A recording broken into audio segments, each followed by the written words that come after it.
Breaking news, সাবেক খাদ্যমন্ত্রী কামরুল ইসলাম আটক এবং ৮ দিনের রিমান্ডে নেওয়া হয়েছে। আওয়ামী লীগ সরকারের সাবেক মন্ত্রী ও সংসদ সদস্য কামরুল ইসলামকে গ্রেফতার করেছে ঢাকা মহানগর পুলিশ ডিএমপি।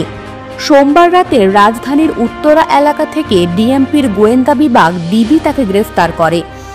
ডিএমপির গণমাধ্যম ও জনসংযোগ বিভাগের উপকমিশনার ডিসি মোহাম্মদ তালেবুর রহমান এ তথ্য নিশ্চিত করেছেন।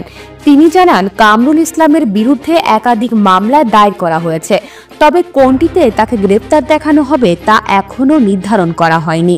উল্লেখ্য, কামরুল ইসলাম ঢাকা ২ আসনের সাবেক সংসদ সদস্য। তিনি ২০১৪ থেকে ২০১৮ সাল পর্যন্ত আওয়ামী লীগ নেতৃত্বাধীন সরকারের খাদ্যমন্ত্রী হিসাবে দায়িত্ব পালন করেন। তিনি সাবেক প্রধানমন্ত্রী শেখ হাসিনার দ্বিতীয় মন্ত্রিসভার আইন, বিচার ও সংসদ বিষয়ক প্রতিমন্ত্রী ছিলেন। ছাত্র জনতার অভ্যুত্থানের মুখে গত ৫ আগস্ট শেখ হাসিনা প্রধানমন্ত্রীর পদ থেকে ইস্তফা দিয়ে দেশ ছাড়েন।